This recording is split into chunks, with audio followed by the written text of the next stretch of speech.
Hello दोस्तों, rankers view में आप लोगों का स्वागत है। और बीपीएससी के या फिर ईएसआई के जितने भी छात्र हैं जो इंटरव्यू की तैयारी कर रहे हैं, उनको सबसे पहले मैं एक ही बात कहूंगा कि हड़बड़ाना नहीं है। ठीक है, कोई घबराहट नहीं होनी चाहिए। डेट आ गया है, बीपीएससी के लिए भी आप देख ही रहे हैं कि आपको 18 मई से लेके 22 जून तक का डेट है। तो जो भी डेट हो, 18 मई वाले को और कॉन्फिडेंस में रहना है। कोई भी हड़बड़ी नहीं है। और अगर आपको हड़बड़ी लगती है तो इसके लिए आप एक ही काम कीजिए कि कुछ कुछ अप्रोच आधारित चीज़ों को आप करते जाएं, सिर्फ समझ विकसित कीजिए। इसके लिए हम लोगों का वीडियो भी आप देख सकते हैं। बहुत अप्रोच आधारित तैयारी है इंटरव्यू का, बहुत ज़्यादा पढ़ना नहीं है।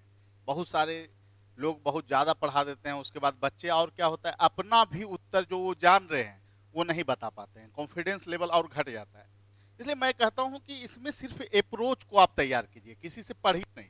बहुत ज़्यादा इसमें सीखने की आवश्यकता नहीं।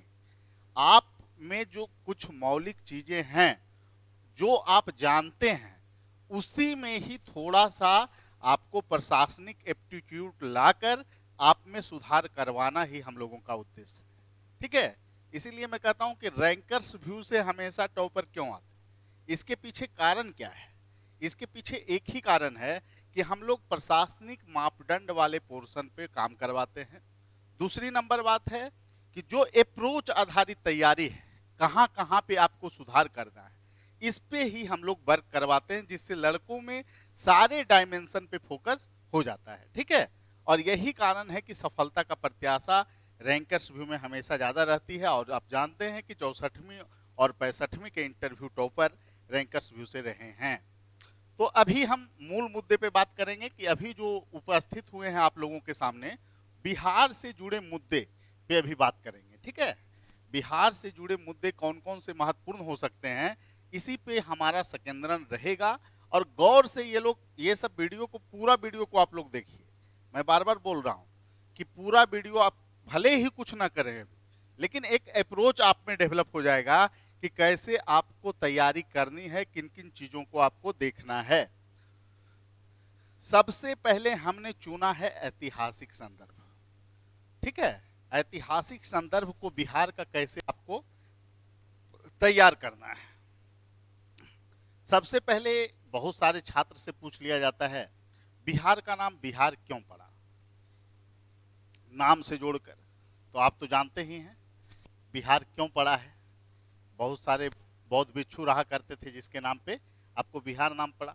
नामाकरण को लेकर पटना के नाम कौन कौन से और नाम हैं, ये भी प्रश्न पूछा जाता है। तो ये सब तैयार कर लेना है बेसिक लेवल। आपको देखिए, सबसे बड़ा चीज है कि ऐतिहासिक संदर्भ में क्या क्या देखें। बहुत सारे बच्चे होते हैं सभी मैटर को नहीं। आपको अगर इतिहास सब्जेक्ट है किसी बच्चे का, तो उसको मगध जरूर देख लेना चाहिए।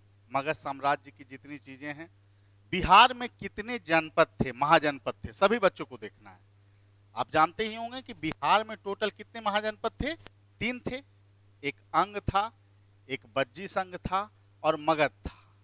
तीनों की राजधानी कहाँ कहाँ रही, और मगध की राजधानी समय समय में परिवर्तन हुई है। ठीक है, तो परिवर्तन किस तरह हुआ, जैसे मगध की पहली राजधानी कौन थी, राजगृह थी, आपको पता होगा, राजगीर या राजगृह जो कहिए। तो पहली राजधानी कौन थी, राजगृह।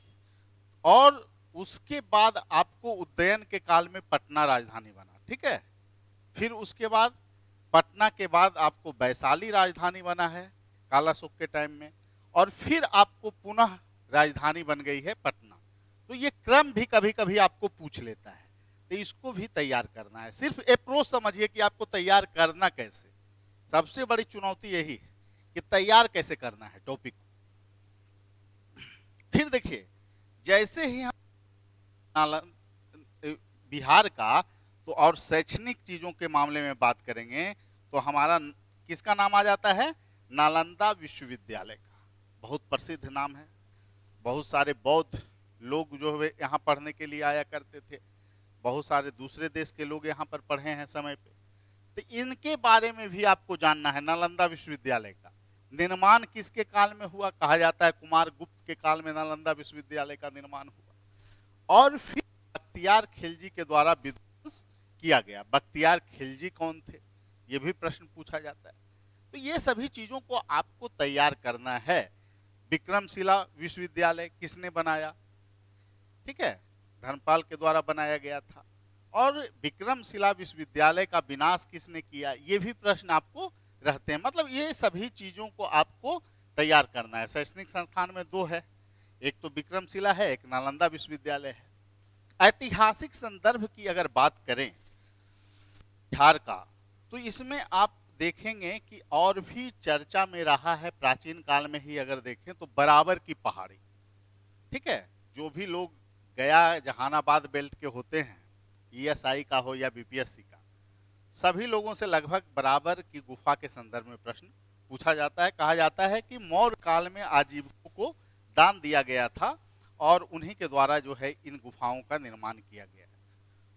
लोमस ऋषि की गुफा, कर्णचोपर गुफा, और भी नाम है, उसको देख लेना है, चीज़ों पे काम कीजिए। और मैं यही कहूँगा, अभी जैसे कि डेट जो आया है वो चुनौतीपूर्ण डेट है, क्योंकि बीपीएससी की आपकी पीटी भी है। तो ये फैक्ट बेसिस चीज़ें हैं, फैक्ट है इसमें। अगर आप इसको नहीं भी जानते हैं बहुत ज़्यादा अंदर की चीज़ें, तो कोई असर नहीं पड़ेगा, अंक पे कोई असर नहीं पड़ेगा, सॉरी भी आप बोल सकते हैं। लेकिन जानते हैं तो थोड़ा सा इसमें पॉइंट आपको मिल सकता है, मतलब 2-3 नंबर का फायदा आपको हो सकता है। इसलिए जब फैक्ट आप पढ़ ही रहे हैं, कॉन्फिडेंस लाइए ना, अपने आप में क्यों निराश होना है। बहुत सारे लोगों का फोन आया, सर कैसे तैयार करें। भाई पीटी आप तैयार कर रहे हैं, पढ़ रहे हैं, सारी चीजें उसी में है इंटरव्यू की। आपने अभी तक जीवन में जो चीजों को सीखा है उसी को प्रशासनिक मापदंडों पे उत्तर देना है। इसमें दिक्कत कहां से आ गई, ठीक है। इंटरव्यू को लेकर कोई प्रेशर नहीं। और मैं अभी भी कहूंगा, आप लोग 8 तारीख की तैयारी को अच्छे ढंग से करिए, और बाकी की तैयारी रैंकर्स व्यू आपको करवाएगी। और निश्चित रूप से मैं दावा करता हूं, इंटरव्यू में अगर आपने हमारे मुताबिक काम कर लिया तो निश्चित रूप से 85+ अंक आएगा, इसमें कोई दो मत नहीं। हाँ, उस दिन का भी मतलब होता है, जिस दिन आप गए, कैसे चीजों को रिप्रेजेंट किए, उस पर भी बहुत सारी चीजें डिपेंड करती। इसीलिए मैं बार बार कहता हूं कि सुधार एक निरंतर प्रक्रिया है, उसको आपको करने में समय लगेगा। इसीलिए कहते हैं कि अभी से आप लोग जुड़ जाइए, में चीजें चल रही है उसको धीरे धीरे करते जाइए। आपको लगेगा कि थोड़ा थोड़ा ही करवाया जा रहा है, लेकिन बाद में आपको चीजों को रिवीजन करने के लिए तो मिल जाएगा ना। इसीलिए हम लोग कह रहे हैं कि या फिर बीपीएससी के बच्चे हों या ईएसआई के बच्चे हों, कल आपको जुड़ना है, उससे बेहतर है कि आज ही आप जुड़ जाइए, ठीक है। चलिए, अभी ऐतिहासिक संदर्भ में हम बात कर रहे थे, तो बिहार के ऐतिहासिक संदर्भ की अगर आप बात करें तो इसमें आप देखेंगे कि मौर्य काल के दौरान अशोक के कुछ शिलालेख बिहार के भी विभिन्न क्षेत्रों में मिले हैं, और वो शिलालेख काफी महत्वपूर्ण है। चाहे लोरिया नंदन लेख हो, चाहे रामपुरवा का अभिलेख, तो ये सभी की विशेषताओं को भी आपको जानना है, इस पे काम करना है। तो इन सभी चीजों पे आप काम करें। ऐतिहासिक संदर्भ में और भी चीजें हैं, और जो बिहार से खास करके जुड़ा हुआ हो उन चीजों पर आपको फोकस करना है।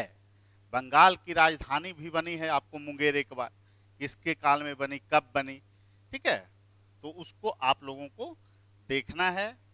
और सबसे बड़ी चीज ये है दोस्तों कि जब उत्तर आप दे रहे हो इन सभी प्रश्नों को, जो भी ऐतिहासिक प्रश्न आपको पूछा जाए, तो हो सकता है आपको स्रोत भी उसका पूछ लिया जाए। प्राचीन में अगर खास करके ये चीजें होती है, कहाँ ये जानकारी मिलती है, तो थोड़ा जो इतिहास के बच्चे हैं वो स्रोत को भी देख लें, ठीक है, स्रोत को भी देख लेना है। जहां पर विवादित संदर्भ आ जाता है ना, वहां पर आपको स्रोत की बात करनी होती है। जैसे कि पिछले बार ही एक लोग थे, उनको इंटरव्यू में प्रश्न पूछ लिया गया कि इतिहास में आपको सबसे महान शासक कौन लगता है। उनका उत्तर था कि हमें अशोक जो है सबसे महान शासक लगता है।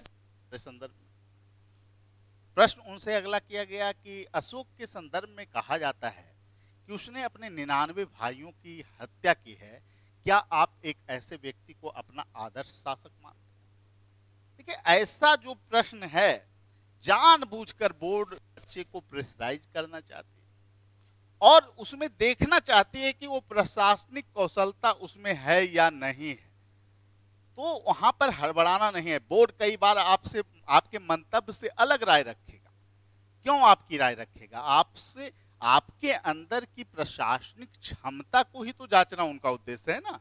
आपको अगर वो डांट भी रहे हैं तो आप समझिए कि वो आपके प्रशासनिक कौशल को ही जांच रहे हैं। आप वहां पर डिफेंस कीजिए। कैसे? तो आपको बताना है कि अशोक के संदर्भ में जो ये बातें कही गई है उसका जो प्रमाण है वो सिंहली साहित्य, इसके अलावे अन्य स्रोतों से इसकी पुष्टि नहीं होती है। तो हो सकता है ये किंवदंती हो। ठीक है, तो ये सभी चीजों को आपको कैसे बचाव करना है, कैसे बेहतर उत्तर देना है। महानता के भी आधार होते हैं किसी शासक के, क्योंकि अशोक जो है कि आप जानते ही हैं कि उसको देवा नाम प्रिय के नाम से भी जाना जाता था। जनता के लिए बहुत सारे कल्याणकारी कार्य किए।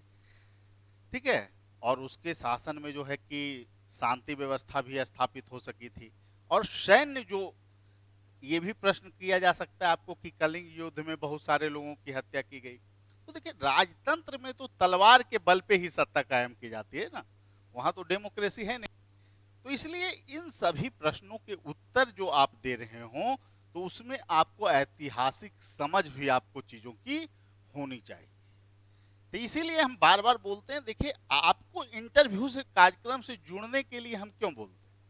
क्योंकि जो चीजें हैं जो आपने मेहनत किया अभी तक, उसमें आपको अंतिम सफलता पाना ही आपका लक्ष्य है। तो अब जो टारगेट है ना उस पे फोकस कीजिए आप लोग। पहले की चीजों को छोड़ दीजिए। अभी भी बच्चे फोन करते हैं तो बहुत सारे बच्चे जो है कि हम लोगों से तो जुड़ चुके हैं, लेकिन कुछ बच्चे ऐसे हैं कि वो फोन करते हैं कि सर मेरा मेंस में स्कोर इतना है, डीआई इतना बन गया। क्या इन चीजों को बोलने और समझने से हम लोग किसी निष्कर्ष पे पहुंच सकते हैं? नहीं ना। तो आपको जो है अब काम करना है कि हमें 85 से 90 के रेंज में कैसे आना है। और बिल्कुल आप आ सकते हैं। हमारे यहाँ से बहुत सारे छात्र ऐसे हैं जो इस रेंज में स्कोर पाए हैं और टॉप स्कोर भी हमारे संस्थान का 2 बार से रहा है। उसके पीछे मूल कारण है कि आपको प्रशासनिक मापदंड पे उत्तर देना है। मैं बार बार बोल रहा हूं, अगर एक क्वेश्चन एक लड़के से कर दिया गया कि आप गांधी को महान मानते हैं या अंबेडकर को महान मानते हैं, तो ये दोनों प्रश्न जो है, ये जो प्रश्न किया गया है दोनों तुलनात्मक, तो ऐसे प्रश्न के उत्तर देने के संदर्भ में आपको एक प्रोसेस अपनाना चाहिए। अगर आपको कहा गया अंबेडकर या गांधी,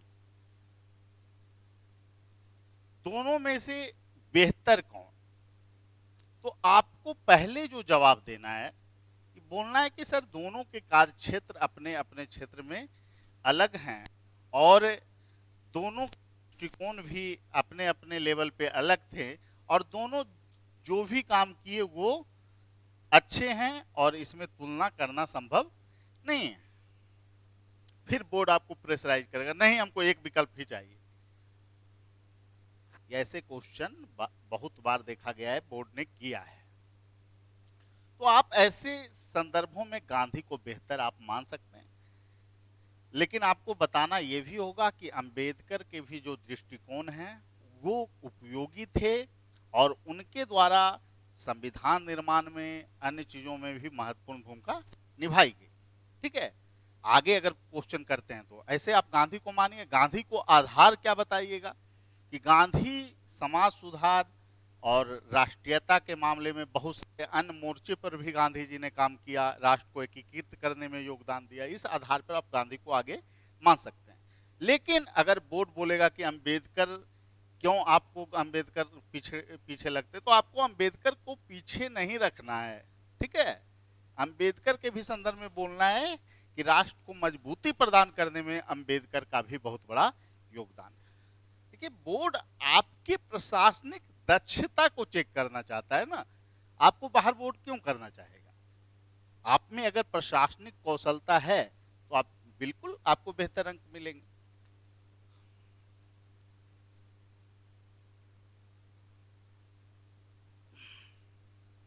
और खास करके आइडियल पर्सन जो लीजिएगा उस पे आप लोग काम अच्छे से कीजिएगा। बहुत बार देखते हैं कि आइडियल पर्सन रख लिए, अब्दुल कलाम को और राष्ट्रपति का पीरियड नहीं बता रहे हैं, भारत रत्न कब मिला है ये नहीं बता रहे हैं। तो इन सभी चीज़ों पे आप लोग काम कीजिए। और इसीलिए कहते हैं कि आप लोग ग्रुप में जुड़कर जब सभी चीज़ों को किया जाता है तो आपको दिन प्रतिदिन आपकी कार्य दक्षता क्या होगी, बेहतर होती जाएगी। ठीक है, अभी हम लोग ऐतिहासिक संदर्भ की बात कर रहे हैं बिहार के, ठीक है। और इसमें आपको एक और प्रोसेस अपनाना है कि बहुत सारे बच्चे का जिला अलग अलग होगा, तो कम से कम अपने बेल्ट का ऐतिहासिक संदर्भ आपको उस प्रमंडल का पर पकड़ होनी चाहिए। और बहुत सारे बोलते हैं जिला कहाँ है सर, सब चीज आता है वहां पे, ठीक है। ये कंफ्यूजन में नहीं रहिएगा। बच्चे को जो प्रश्न पूछे जाते हैं वो उसी जिले से संबंधित होते हैं, और जिले का नाम उनको पता नहीं होगा तो कैसे वो प्रश्न पूछा जाता है उस लड़के से। तो इसका मतलब है जिला भी जाता है, तो आपको हर एक चीज़ों को तैयार करके रखना है। बाकी काम हम लोग कराएंगे, अगर कुछ दिक्कत होगी तो उसमें सुधार करवाया जाएगा, इसीलिए तो हम लोग मौक रखे हैं, ठीक है। और भौगोलिक संदर्भ की जहां तक बात है, तो भौगोलिक संदर्भ में बिहार का पूरा आपको मैप पर अच्छी पकड़ होनी चाहिए। आप लोग पीटी पढ़ ही रहे हैं, तो यही कर रहे हैं, पीटी जब तैयार कर रहे हैं तो इंटरव्यू में कुछ अलग है ही नहीं, सिर्फ प्रशासनिक अप्रोच पे उत्तर आपको देना है, हड़बड़ाना नहीं। बहुत ज़्यादा प्रेशर आ गया है, सब देख रहे हैं कल से। जब भौगोलिक संदर्भ जो है ना, बिहार को अगर देखें, बिहार को अगर देखिएगा तो इसमें जो देखिए प्रमंडल को देखना है, तैयार करना है अच्छे से। थोड़ा बिहार का मैप भी हम बेहतर ढंग से नहीं बना रहे हैं, ठीक है। मान लीजिए, मानने में कोई दिक्कत है नहीं कि बिहार है। अब यहाँ पे जो काम करना है आपको कि तिरहुत प्रमंडल में कितने जिले हैं, ठीक है। अगर तिरहुत प्रमंडल के आप हैं तो उसमें तिरहुत प्रमंडल में कौन कौन से जिले आते हैं, ये आपको क्लियर कॉन्सेप्ट होना चाहिए। तो कौन कौन आते हैं, पश्चिमी चंपारण हो जाएगा, पूर्वी चंपारण सीतामढ़ी हो जाएगा, शिवहर हो जाएगा, उसके बाद वैशाली हो जाएगा, और फिर मुजफ्फरपुर हो जाएगा, फिर वैशाली हो जाएगा। ये आपको एग्जैक्ट याद होना चाहिए सभी का। जैसे पटना प्रमंडल हम लेते हैं, तो पटना प्रमंडल में कौन कौन से जिले हैं, आपसे प्रश्न पूछा जा सकता है। तो पटना प्रमंडल में नालंदा हो गया, पटना हो गया, आरा हो गया, बक्सर हो गया, ठीक है। और दो जिला और पड़ता है, चार इधर क्रम से जाइए और दो नीचे, कौन कौन, एक हो जाएगा रोहतास और एक हो जाएगा कैमूर। तो इसको आप लोग अच्छे ढंग से, जिनका जो प्रमंडल है, और पहले कोशिश कीजिए कि सभी प्रमंडल, अभी तो पीटी है, आप लोग को बहुत अच्छा अवसर है, पीटी में सब चीज करना ही है, तो इसमें कर लीजिए। ज्योग्राफी पे पकड़ बनाइए अच्छा से। जिनका जो ज्योग्राफी ग्रेजुएशन में होगा उनसे ये भी प्रश्न किया जाता है बहुत लोगों से कि आप उत्तर बिहार के नदियों का क्रम बताइए, सबसे पहले कौन आएगा पश्चिम की तरफ से, उसके बाद कौन आएगा, उसके बाद कौन आएगा। तो जब आप पीटी पढ़ रहे हैं तो इस तरह की तैयारी आप लोग आराम से कर लेंगे। फिर नेपाल से कौन कौन जिले सटते हैं इसको देख लेना है, ठीक है। नेपाल से कौन कौन जिले, झारखंड से कौन कौन जिले सटते हैं, यूपी से कौन कौन जिला सटता है, टच कर रहा है, ये सभी पर आपको काम करना होगा, तभी आप बेहतर अंक पा सकते हैं। एक प्रश्न पूछा जाता है कि बिहार में अगर आपको इंडस्ट्री लगाना हो, कृषि आधारित उद्योग की संभावना स्कोप ही है बिहार में ज़्यादातर, और हैं तो सीमित मात्रा में, तो एग्रीकल्चर आधारित उद्योग आपको लगाना है, ठीक है, एग्रीकल्चर बेस्ड इंडस्ट्री। तो ऐसे में आपको किन क्षेत्रों में किन चीज़ों का आप चयन करेंगे इंडस्ट्री लगाने के लिए, तो जो रिसोर्स होगा उसी के आधार पर आपका चयन होगा। जैसे तिरहुत प्रमंडल में आप चीनी मिल लगाएंगे, चीनी का उत्पादन ज्यादा होता है। रोहतास एरिया चले जाइएगा तो यहाँ राइस मिल अच्छा लग सकता है, राइस मिल चावल के लिए, चावल उत्पादन यहाँ पे ज्यादा होता है, तो यहाँ राइस मिल लगा दीजिए आप। फिर उसके बाद अगर देखें तो मुजफ्फरपुर एरिया में क्या होता है, मुजफ्फरपुर एरिया में देखिएगा तो वहाँ पे लीची का प्रोडक्शन ज्यादा है, तो वहाँ जूस आधारित इंडस्ट्री आप लगा सकते हैं। तो जहाँ पर जो फसल का उत्पादन है, या फिर मक्का आप यहाँ देखिए पूर्णिया बेल्ट में होता है, तो मक्का इंडस्ट्री वहाँ पे, और मक्का से अगर जो इंडस्ट्री आधारित मक्का आधारित इंडस्ट्री होगा उसका स्कोप तो अब बहुत ज़्यादा हो गया है, क्योंकि उससे जो दाने होते हैं मक्के के, उसको आप जो है कि अभी जो है मछली पालन में भी उसका उपयोग हो रहा है, पशुपालन में भी उस दाने का उपयोग किया जाता है, तो बहुत तरह के कुक्कुट पालन में भी उसका यूज होता है। तो यह स्कोप बहुत ज़्यादा है। ठीक है, थोड़ा गर्मी ज़्यादा है आज, तो इसमें जो है कहाँ कहाँ पर आपको कौन सी इंडस्ट्री लगाना है, तो इसमें एक ही चीज आपको दिमाग में रखना है कि जो चीजें जहां पर रहेगी, जो चीजें का उत्पादन जहां होगा उसी आधार पर उद्योग आपको लगाने हैं।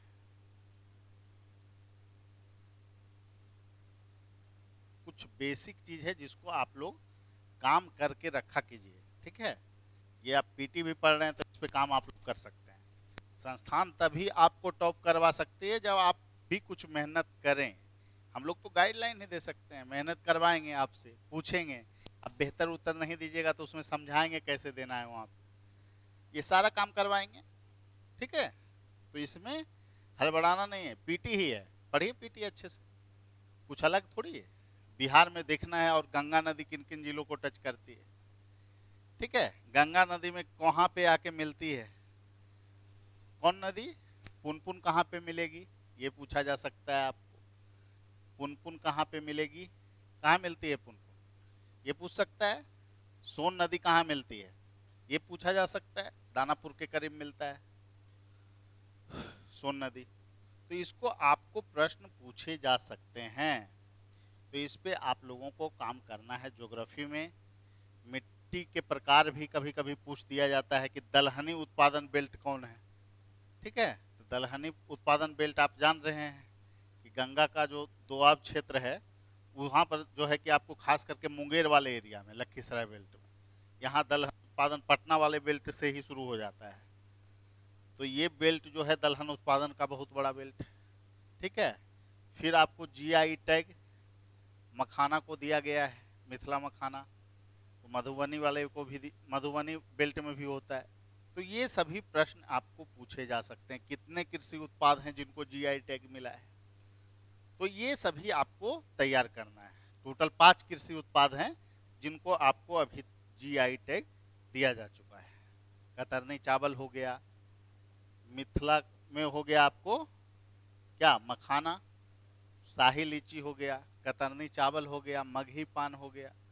तो ये सभी आपको तैयार करने हैं अच्छे ढंग से। ज्योग्राफी में भी आपको नॉलेज होना चाहिए। और कुछ कॉन्सेप्ट आधारित क्वेश्चन, आप जानते ही हैं कि बिहार में, उत्तर बिहार में हमेशा बाढ़ की समस्या है।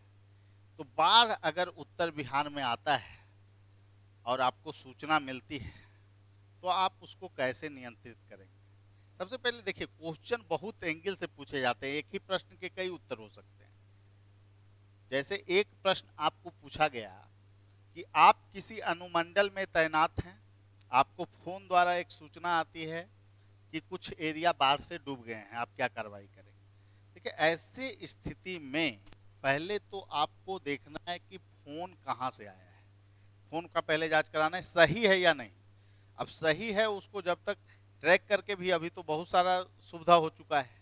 ठीक है, कहाँ से आया है उस लोकेशन के अन्य लोगों से वहाँ पे बात कीजिएगा लोकल थाने में, तब अगर पुष्टि होती है उसके बाद ही आगे का स्टेप आपको उठाना है। ठीक है, हो सकता है फोन ही फॉल्स हो।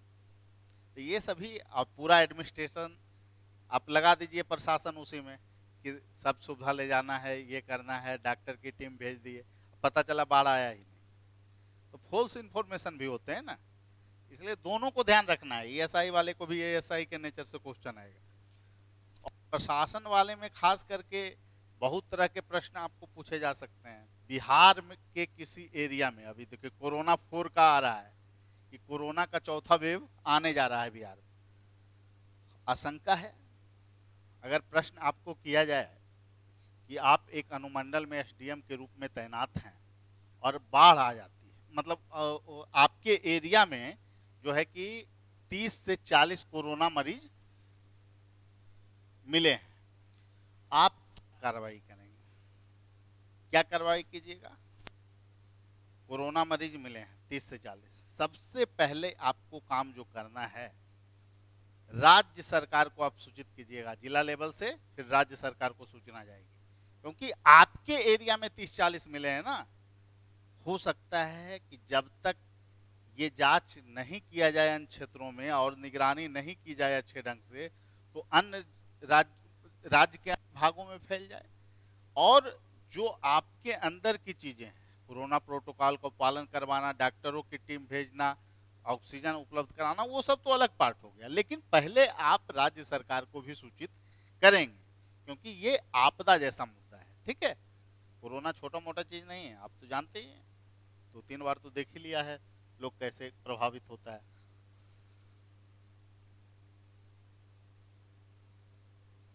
चलिए,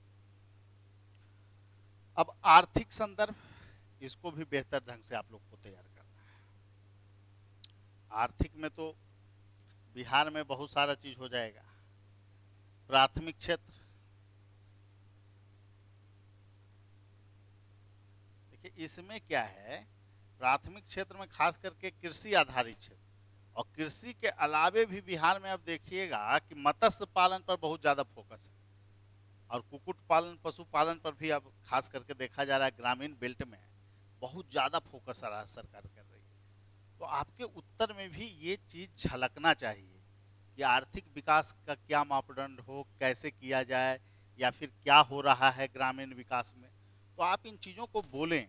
एग्रीकल्चर के अलावे मत्स्य पालन, पशुपालन, कुक्कुट पालन, अन्य चीज़ों पर भी आपको फोकस किया जा रहा है। जीविका के बारे में आप जानते ही होंगे, सेल्फ हेल्प ग्रुप के माध्यम से विश्व बैंक के द्वारा जो है कि उसमें फंडिंग किया गया है, और सेल्फ हेल्प ग्रुप बनाया गया है। लगभग मुख्यमंत्री नीतीश कुमार जी कहते हैं कि 10 लाख सेल्फ हेल्प ग्रुप का निर्माण करना है टोटल, और उसके माध्यम से ग्रामीण क्षेत्र की महिलाओं को सशक्त करना, उनके लिए रोजगार के अवसर को उपलब्ध कराना है। ठीक है, तो ये सभी चीज़ों पर फोकस किया जा रहा है। प्राथमिक क्षेत्र में आपको खास करके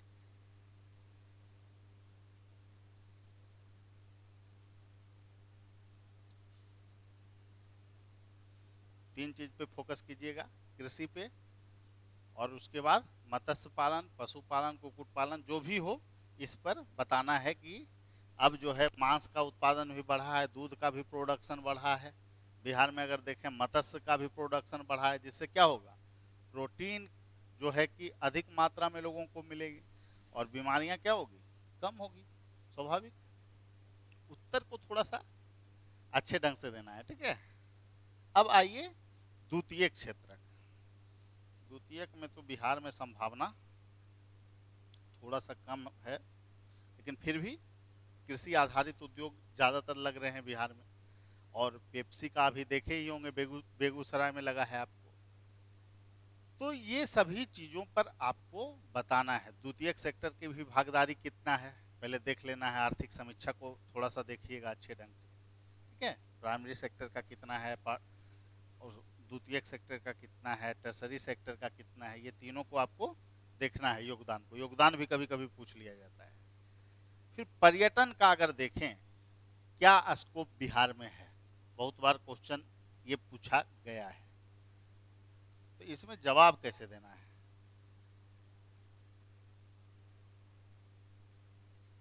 पर्यटन, बिहार में पर्यटन को लेकर खास करके क्वेश्चन पूछे जाने की संभावना इंटरव्यू में बहुत ज़्यादा रहता है। इसके पीछे मुख्य कारण है कि ऐतिहासिक कुछ ऐसे स्थल हैं जो बिहार में पर्यटन केंद्र के रूप में बहुत ज़्यादा डेवलप किया गया है। जैसे आपको देखिएगा कि महाबोधि, जैसे ऐतिहासिक संदर्भ है उसका, ठीक है। आपको जो है बौद्ध गया है, बौद्ध गया आपको पता होगा, बौद्ध गया महात्मा बुद्ध का बहुत ज़्यादा जो है कि वहाँ पर बौद्ध मानने वाले लोग जाया करते हैं, ठीक है। और बौद्ध गया को जो है कि आपको विश्व विरासत सूची में शामिल किया गया कब? 2002 में। इससे भी जुड़ा फैक्ट आपको पूछा जा सकता है। और पर्यटन का बहुत बड़ा केंद्र भी है। तो अगर पूछा जाए आपको कि बिहार में का 3-4 स्थल बताइए जो पर्यटक केंद्र के रूप में बहुत ज़्यादा विकसित किया जा सकता है, तो उसमें बोध गया का भी आप नाम जरूर लें। फिर आपको देखिएगा तो बिहार में आपको नालंदा विश्वविद्यालय प्राचीन, अभी नया भी एक खुल रहा है,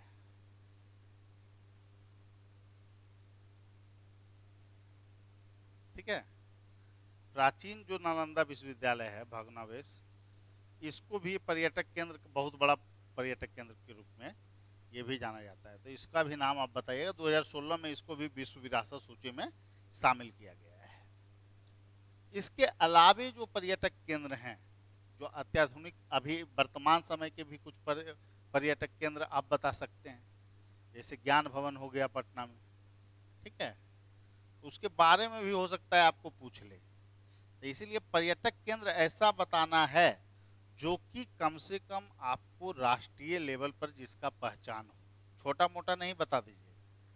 जैसे राजगीर वाला भी बता सकते हैं, राजगीर में आपको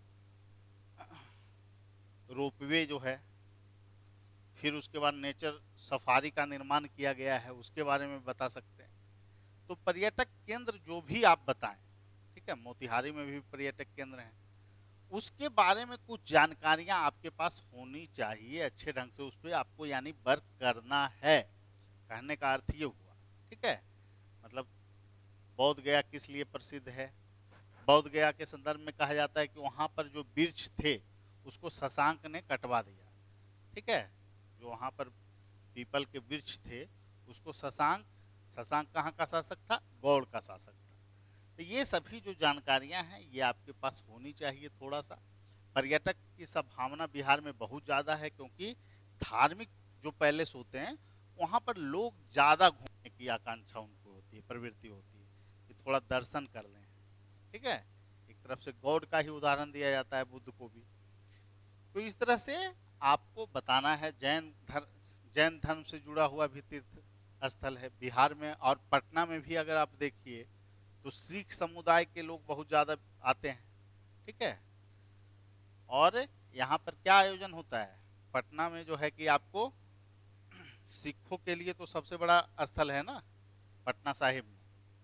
तो इसको गुरु गोविंद सिंह जी से जोड़कर वह स्थल क्या है, काफ़ी प्रासंगिक है सिख समुदाय के लिए, तो उसके बारे में भी जानकारी होना चाहिए।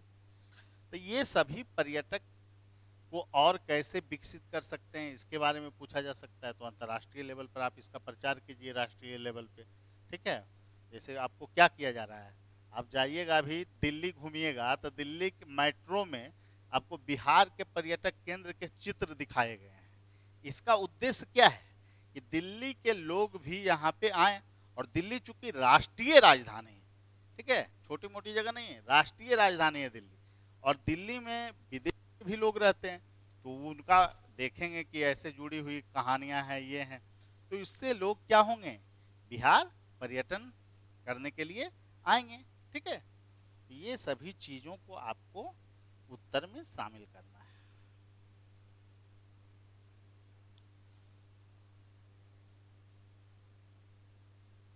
अब आ जाते हैं राजनीतिक संदर्भ में कि राजनीति से तो क्वेश्चन बिहार में बहुत ज़्यादा पूछता है और पूछेगा भी इस बार भी, क्योंकि कुछ राजनीतिक घटनाक्रम ही ऐसा हुआ है बिहार में, उसके संदर्भ में आपको प्रश्न पूछा जा सकता है। एक पार्टी है वीआईपी, जानते ही होंगे वीआईपी पार्टी के बारे में। और उसके 3 विधायक जो है कि आपको शामिल हो गए किसमें, भाजपा में। तो उन पर दल बदल का आरोप लगेगा या नहीं लगेगा, ये प्रश्न आपसे पूछा जा सकता है। आपको पता ही होगा कि दल बदल का आरोप उन पे नहीं लगेगा। क्यों नहीं लगेगा? क्योंकि 2/3 अगर किसी दल के सदस्य किसी पार्टी को ज्वाइन करते हैं तो ऐसे में दल बदल का आरोप नहीं लगेगा। और वीआईपी में कितने सदस्य थे? 3, और तीनों कहाँ गए? भाजपा में चले गए। तो ये सभी कॉन्सेप्ट आपको पता होना चाहिए। एक जगह विधानसभा का चुनाव हुआ है बोझा में, और वहाँ पर पार्टी विजित हुई है आरजेडी, तो इसके बारे में भी आपको जानकारियाँ होनी चाहिए। ठीक है, करेंट मुद्दे जो राजनीतिक प्रकरण के हैं उसके बारे में, और परंपरागत जो है विधानसभा की सीट कितनी है वो भी पूछा जा सकता है। तो ये सब तो जानते ही होंगे आप, विधानसभा का, विधान परिषद का, विधान जो भी हो, विधानमंडल में अब एंग्लो इंडियन का रद्द कर दिया गया है, मतलब समाप्त कर दिया गया है। ठीक है, 104 संविधान संशोधन के द्वारा 104। तो थोड़ा संवैधानिक अप्रोच भी आप लोगों के पास होना चाहिए। यहाँ पे 8 बार राष्ट्रपति शासन बिहार में लगाया, थोड़ा ही फैक्ट आधारित पढ़ लीजिए। पीटी से अलग कहाँ है इंटर, आप लोग परेशान हो रहे हैं कि अलग अलग, क्या अलग है? ठीक है, इसीलिए बहुत ज़्यादा परेशान नहीं होना है, काम कीजिए। बाकी सारा चीज़ करवाया जाएगा, प्रशासनिक उत्तर के लिए कोई दिक्कत है नहीं, हम लोग उस पर काम करवाएंगे अच्छे से। आपको डायरेक्टली क्वेश्चन पूछा जाएगा, क्या उत्तर देना है, अगर संतुष्ट हम नहीं हुए उसमें चेंज कराएंगे। आप अगर बेहतर उत्तर देते हैं तो और अच्छी बात है, वही तो हम चाहते हैं। और पहले के जो वीडियो हैं उसको भी आप लोग देखिए, और पूरा वीडियो देखिए, क्या क्या उसमें समझाया गया है, क्या बताया गया है, बहुत ज़रूरी है। आपको अभी लगेगा कि ऐसे ही देख रहे हैं वीडियो में क्या रखा है, लेकिन थोड़ी छोटी मोटी बातें जो होती है ना, कभी कभी आपको वही बूस्टअप कर देगा वहाँ। इसलिए कॉन्फिडेंस में रहिए और चीज़ों पे काम कीजिए। बोझा में चुनाव हुआ, इसके बारे में, एमएलसी का चुनाव और एमएलए के चुनाव में क्या अंतर है, ये भी पूछा जा सकता है। अभी हाल फिलहाल में जो है कि आप देखे होंगे एमएलसी का चुनाव हुआ है ना बिहार में, पूरा चल रहा था इसमें भी खींचतान, तो कितने सीटों पे चुनाव हुआ, कौन पार्टी ज़्यादा जीती।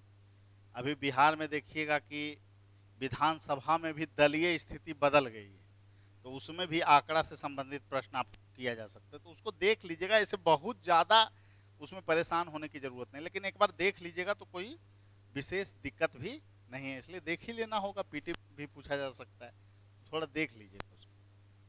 और भी राजनीतिक संदर्भ में आपको बिहार में प्रश्न पूछे जा सकते हैं। ठीक है, आपको हाल फिलहाल में आपको पता होगा कि बिहार में पंचायती राज चुनाव हुआ है।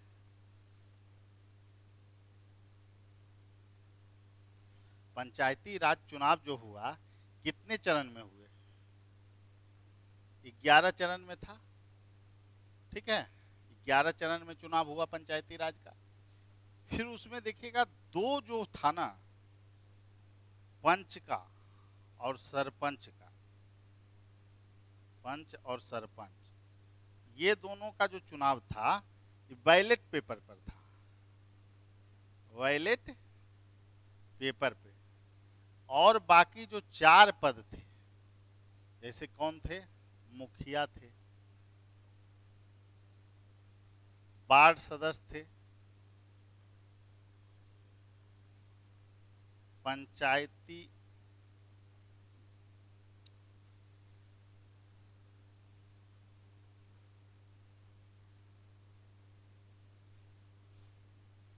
पंचायत समिति सदस्य, चलिए ठीक है, पंचायत समिति सदस्य। और एक कौन, एक हो जाएगा जिला परिषद सदस्य। इनको किससे? ईवीएम के थ्रू। पहली बार था कि पंचायती राज में ईवीएम का भी प्रयोग किया गया। एक और विशेषता थी कि जो ईवीएम के जो प्रयोग किए जा रहे थे ना, पहला चरण में अगर किया गया तो वही ईवीएम का यूज जो है आपको तीसरे चरण में हुआ था। तो मल्टीपर्पस यूज यहाँ पे किया गया है। ठीक है, बहुत लोगों को बेसिक कॉन्सेप्ट में भी दिक्कत रहता है, इसलिए थोड़ा सा उस पर भी काम करना पड़ेगा। कि मुखिया का जो चुनाव है, लगभग अभी बिहार में जो चल रहा है, टोटल 7,000 पॉपुलेशन, कितना? 7,000। और इसमें टोटल एक पंचायत में जो होते हैं ना, 14 वार्ड होते हैं। कितने? 14। और लगभग एक वार्ड पे आपको कितना पॉपुलेशन चाहिए? 500। यानी टोटल जो पंचायत होगा, यानी 14 वार्ड होंगे टोटल, तो 14 गुने 500 कर लीजिए। यानी कि एक पंचायत जो होगा वहां मुखिया निर्वाचित होगा, टोटल 7,000 पॉपुलेशन वहां पर मतलब होंगे मतदाता। ठीक है, 7,000 चाहिए वहां पर स्ट्रेंथ। और इसमें जो है बहुत सारे लोग वोट नहीं भी देते हैं, तो वो तो अलग मैटर हो गया। और इस बार का पंचायती चुनाव में 2-3 बार से आंकड़े आ रहे हैं, पुरुषों की तुलना में महिलाओं ने मत का प्रयोग ज़्यादा किया है। महिला सशक्तिकरण का बहुत बड़ा पॉइंट है, इसको शामिल कीजिएगा, और अलग से वीडियो हम लाएंगे महिला सशक्तिकरण। आप लोग काम कीजिए, काम करते रहिए, कुछ नहीं छूटने जा रहा है। रैंकर्स व्यू आपको देखिए, वीडियो तो हम लोग ऐसे भी देते रहते हैं, वीडियो में हम लोग रोकते नहीं हैं, सभी लोग वीडियो देखें, उससे दिक्कत नहीं है। लेकिन बात यह है कि जब तक आप लोग मौक नहीं दीजिएगा ना, सुधार संभव ही नहीं है। इसलिए मौक देना जरूरी है। और संस्थान से जुड़िएगा तो सबसे बड़ा चीज क्या होता है? आपके कॉन्फिडेंस लेवल, आपके स्तर में वृद्धि होगा, कॉन्फिडेंस में। और सबसे बड़ी चीज ये है कि बहुत सारे लोग अभी लगे हुए हैं, क्या तरह तरह के लोग आएंगे, प्रवचन देंगे, सुनेंगे, अच्छे नंबर आ जाएंगे। कुछ नहीं होने वाला है, कुछ नहीं होता है जब तक आप में बोलने की क्षमता विकसित नहीं होगी, जब तक आप में प्रशासनिक कौशलता नहीं आएगा, जब आप स्वयं जो है चीजों को कैसे सिचुएशन बेस्ड क्वेश्चन में कैसे उत्तर देने हैं वो नहीं सीखिएगा, बेहतर अंक नहीं आएंगे। ठीक है, आयातित लोगों, आयातित टॉपरों को बुलाने वाले लोग बहुत हैं। ठीक है, इंटरव्यू में नंबर क्या रहा, 63 में क्या रहा, 62 में क्या रहा, वो अलग बातें हैं। 64-65 में आप जा नहीं रहे हैं, 90-92 आ रहा है, 75% से ऊपर तो स्कोर ही नहीं जा रहा है, तो 110 का बात तो बेकार है। ठीक, अब इस बार भी नहीं आएगा, ये भी कॉन्फिडेंस में रहिए, नहीं आएगा। 75% से ऊपर अंक नहीं दिए जाएंगे। अगर दिए गए तो अफवाह स्वरूप 1-2 को दे दिया गया, अलग बात है। ठीक है, इसीलिए आप लोग काम कीजिए मुद्दों पे। चलिए काम की बात और हो जाए। एक चीज और आप लोगों को देखना है, यहाँ पर जो है पहले जो है पंचायती राज पदाधिकारी को अब पावर ट्रांसफर किया गया है वीडियो का। बहुत सारा इसे विवादित प्रकरण है, लेकिन अब यहाँ पर हेड जो वीडियो पहले होते थे, अभी भी वीडियो ऐसे चल रहे हैं, ठीक है, लेकिन बहुत सारे अधिकार पंचायती राज पदाधिकारी के पास चले गए हैं। ये प्रश्न आप लोगों को पूछा जा सकता है। ठीक है, यहाँ पर कौन होता था? यहाँ तो होगा नीचे के स्तर पे, इसको मुखिया बोलेंगे, इसको क्या बोलेंगे? पंचायत समिति प्रमुख। प्रशासनिक अधिकारी पहले होता था बीडीओ, अब पंचायती राज पदाधिकारी हो गया है। कहीं कहीं अभी तकराहट इन दोनों में चल रहा है, तो अभी पूर्णतः जो है कि नहीं आप कह सकते हैं, लेकिन दोनों पावर इनसे बहुत सारा छीन लिया गया है वीडियो से। और यहाँ पर जिला परिषद अध्यक्ष, और यहाँ पर जो प्रशासनिक अधिकारी डिस्ट्रिक्ट डेवलपमेंट ऑफिसर। ठीक है, डीडीओ। तो ये सभी चीज़ों को आप लोगों को जानना है। और यहाँ पर जो पदाधिकारी होंगे,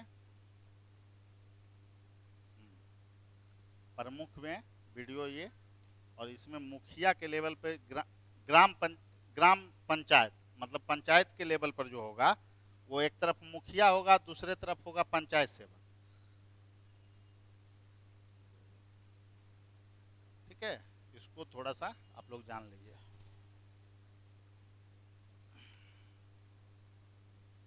और एक चीज,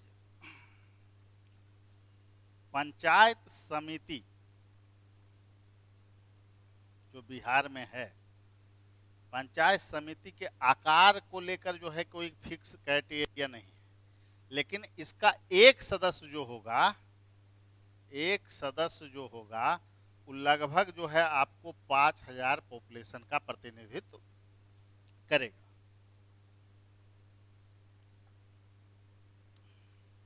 कितना? 5000 पॉपुलेशन का। और जो जिला परिषद सदस्य होगा वो टोटल कितना आबादी का करेगा प्रतिनिधित्व? सवाद होना चाहिए बिल्कुल, ये हो लगभग 50,000। जब पे काम करके रखना है। देखिए सबसे बड़ा चीज़ है कि बिहार में जो पॉपुलेशन है, ग्रामीण पॉपुलेशन ज़्यादा है, तो ग्रामीण विकास, ग्रामीण डेवलपमेंट कैसे होगा, इससे रिलेटेड क्वेश्चन देखते हैं। लालू जी क्या बोले थे, हमको स्मार्ट टाउन नहीं, स्मार्ट शहर सिटी नहीं चाहिए, स्मार्ट गांव चाहिए। तो बीपीएससी में भी क्वेश्चन इंटरव्यू में होगा कि स्मार्ट विलेज आप कैसे बनाओगे, कैसे बनाएंगे? तो स्मार्ट सिटी का जो कॉन्सेप्ट है उसी को स्मार्ट विलेज में डाल दीजिए, क्या दिक्कत है, बन गया। सीवेज का व्यवस्था अच्छा कर दीजिए, सड़क का व्यवस्था मुख्यमंत्री का है ही, सड़क का व्यवस्था, सीवेज, जो 7 निश्चय का जो कॉन्सेप्ट है बहुत ही बेहतर कॉन्सेप्ट है। और मैं इसलिए नीतीश जी को काफ़ी धन्यवाद देता हूं कि बिहार में 7 निश्चय की बहुत ज़्यादा जरूरत थी। महिलाओं के लिए 35% आरक्षण, मैं व्यक्तिगत इन मुद्दे पे ज़्यादा सपोर्टर, जो लोग इधर उधर की बातें करें वो अलग मुद्दा है, लेकिन मैं सीधा जानता हूं कि डेवलपमेंट के प्रोसेस में हर एक वर्गों की भागीदारी होनी चाहिए, और यही लोकतंत्र की सबसे बड़ी खूबसूरती। ठीक है, वो चीजें आपको इंटरव्यू में भी यही जवाब देना है। इंटरव्यू में तो कहीं से भी अगर दिख गया कि ईगो फैक्टर है बच्चे में, तो वहां पे जो है आपको इंटरव्यू में नंबर कम आ जाएगा। तो 7 निश्चय का जो कॉन्सेप्ट है ना, वो सही मायने में अगर देखिएगा तो उसके जितने भी टूल्स हैं वो ग्रामीण विकास के लिए काफी अधिक जरूरी थे। चाहे वो सड़क निर्माण की बात हो, शौचालय की बात हो, या फिर आपको सीवेज के मजबूत करने, नाला का मजबूत करने की बात हो, तो ये सभी चीजें की गई है सही मायने में। और ग्रामीण विकास के लिए और क्या चाहिए? आप लाइब्रेरी बेहतर एक होना चाहिए, स्कूल बेहतर होना चाहिए, नेटवर्किंग अच्छा होना चाहिए, वहां पे स्मार्टफोन काम कर सके सही ढंग से, यही होना चाहिए ना। तो सारा चीज आप बेहतर ढंग से जवाब दीजिएगा, क्यों नंबर नहीं मिलेगा? क्या यूनिक चाहिए इंटरव्यू में, क्या यूनिक हो सकता है? हम तो कहते हैं कि काम कीजिए, काम कीजिएगा तो क्यों नहीं आंसर मिले, वहां मिलेगा नंबर। और पीटी के बाद बहुत समय है, 10 दिन 8 दिन बहुत समय होता है। इंटरव्यू के लिए झोंक दीजिए ना 8 दिन को। बहुत बच्चे हैं कि 18 को ही आ गया सर, क्या हो गया, पहाड़ गिर गया, कोई दिक्कत नहीं है। बिल्कुल कॉन्फिडेंस में रहना है, प्रशासनिक मापदंड पे वहां उत्तर देना है, और कॉन्फिडेंस से वहां पर उत्तर दीजिएगा।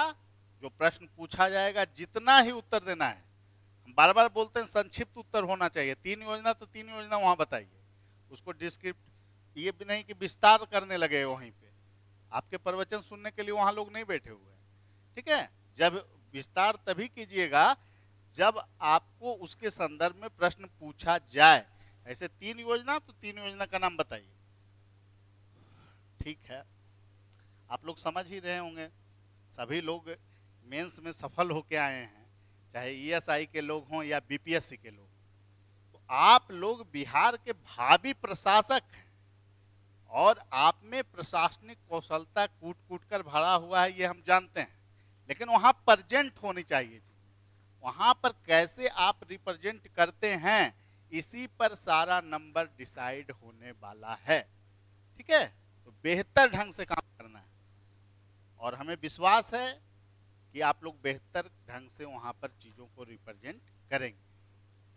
चलिए, राजनीतिक मुद्दा हो गया।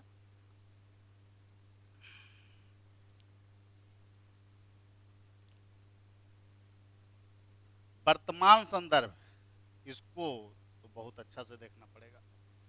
वर्तमान संदर्भ में कह रहे हैं, अभी से न्यूज़पेपर जो है पिछले 2 महीने का जो भी चर्चा में रहा है बिहार स्पेशल में, इस पे अलग से हम वीडियो लाएंगे।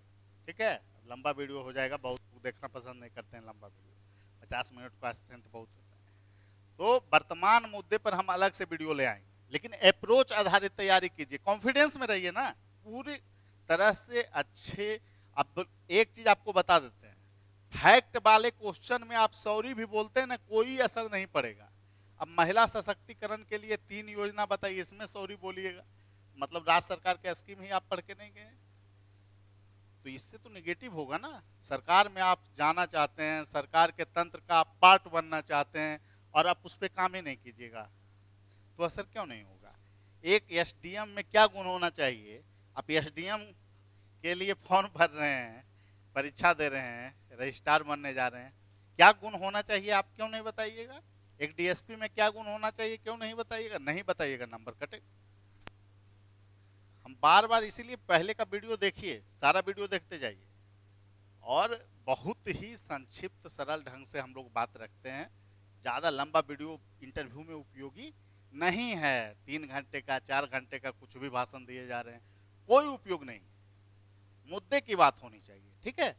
और जिनको भी जुड़ना है हमारे संस्थान से, वो हमारे फ़ोन नंबर 7004291557 पे कॉल कर सकते हैं, जुड़ सकते हैं। सभी लोगों को शुभकामनाएं है, और परेशान होने की कोई आवश्यकता नहीं है, ठीक है। काम करते रहिए और सफलता जरूर मिलेगी, और हमें पूर्ण विश्वास है कि इस बार भी आप लोग बेहतर प्रदर्शन करेंगे और संस्थान का नाम ऊंचा करेंगे, ठीक है। सभी लोगों को धन्यवाद, फिर अगले वीडियो में।